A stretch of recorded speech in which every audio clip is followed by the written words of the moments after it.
Welcome back to my YouTube channel. ಇವತ್ತು ನಾನು ಈರುಳ್ಳಿ ಹಾಗೂ ಟೊಮೆಟೊವನ್ನು ಯೂಸ್ ಮಾಡಿ ಸಿಂಪಲ್ ಆಗಿ ಒಂದು ಚಟ್ನಿಯನ್ನು ಮಾಡ್ತಾ ಇದ್ದೇನೆ. ಇದನ್ನು ಯಾವ ರೀತಿ ಮಾಡೋದು ಅಂತ ನೋಡುವ. ಮೊದಲಿಗೆ ಒಂದು ಬಾಣಲಿಗೆ 1 ಸ್ಪೂನ್ ಆಗುವಷ್ಟು ಸಾಸಿವೆ, 10 ಸ್ಪೂನ್ ಆಗುವಷ್ಟು ಜೀರಿಗೆ, 10 ಸ್ಪೂನ್ ಆಗುವಷ್ಟು ಮೆಂತೆಯನ್ನು ಹಾಕಿಕೊಳ್ತಾ ಇದ್ದೇನೆ. ಇದನ್ನು ಫ್ರೈ ಮಾಡ್ಕೋಬೇಕು.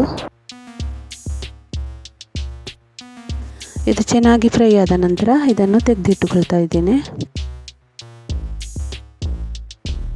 ಆಮೇಲೆ ಅದೇ ಬಾಣಲೆಗೆ 2 ಸ್ಪೂನ್ ಆಗುವಷ್ಟು ತೆಂಗಿನೆಣ್ಣೆಯನ್ನು ಹಾಕಿಕೊಳ್ತಿದ್ದೇನೆ. ಎಣ್ಣೆ ಕಾದ ಮೇಲೆ ಅದಕ್ಕೆ ಸಾಸಿವೆ, ಜಜ್ಜಿರುವಂತಹ ಬೆಳ್ಳುಳ್ಳಿ ಹಾಗೂ ಕರಿಬೇವನ್ನು ಸೇರಿಸ್ತಾ ಇದ್ದೇನೆ. ಒಂದು ಮೀಡಿಯಂ ಸೈಜಿನ ಈರುಳ್ಳಿ ಹಾಗೂ ಒಂದು ಟೊಮೆಟೊವನ್ನು ಕಟ್ ಮಾಡಿಬಿಟ್ಟು ಹಾಕ್ತಾ ಇದ್ದೇನೆ.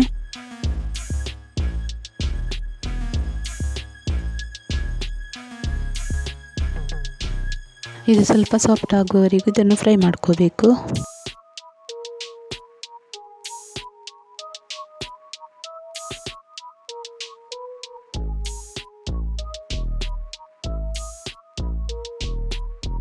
ಇದು ಫ್ರೈ ಆದ ನಂತರ ಇದಕ್ಕೆ ಒಂದು ಅರ್ಧ ಸ್ಪೂನ್ ಆಗುವಷ್ಟು ಅರಶಿನ, 1 ಸ್ಪೂನ್ ಆಗುವಷ್ಟು ಮೆಣಸಿನ ಹುಡಿಯನ್ನು ಹಾಕ್ತಾ ಇದ್ದೇನೆ.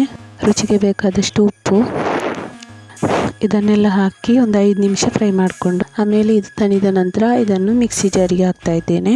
ನಾವು ಮೊದಲೇ ಫ್ರೈ ಮಾಡಿ ಇಟ್ಕೊಂಡಿರುವಂತಹ ಜೀರಿಗೆ, ಸಾಸಿವೆ ಹಾಗೂ ಮೆಂತೆಯನ್ನು ಕೂಡ ಇದರೊಟ್ಟಿಗೆ ಹಾಕೋಬೇಕು. ಆಮೇಲೆ ಅರ್ಧ ನಿಂಬೆಯಷ್ಟು ಹುಣಸೆ ಹುಳಿಯನ್ನು ತಗೊಂಡಿದ್ದೇನೆ. ಇದನ್ನು ಇದರೊಟ್ಟಿಗೆ ಹಾಕ್ಕೊಳ್ತಿದ್ದೇನೆ. ಸ್ವಲ್ಪ ಬೆಲ್ಲವನ್ನು ಕೂಡ ತಗೊಂಡಿದ್ದೇನೆ. ಬೆಲ್ಲ ಹಾಕುವುದರಿಂದ ಚಟ್ನಿಗೆ ಒಳ್ಳೆ ಟೇಸ್ಟ್ ಬರ್ತದೆ. ಇದನ್ನೆಲ್ಲ ನೀರಂತ ಹಾಕದೆ ಹಾಗೆಯೇ ರುಬ್ಬಿಕೊಳ್ಬೇಕು. ಈರುಳ್ಳಿ ಹಾಗೂ ಟೊಮೆಟೊ ಇದ್ದರೆ ಸುಲಭದಲ್ಲಿ ಮಾಡುವಂತಹ ಒಂದು ಚಟ್ನಿ. ಪದಾರ್ಥ ಬೇಕು ಅಂತಾನೆ ಇಲ್ಲ, ಇದರಲ್ಲೇ ಊಟ ಮಾಡ್ಕೋಬೋದು. ಅಷ್ಟು ಸೂಪರ್ ಆಗಿರ್ತದೆ ಈ ಚಟ್ನಿ.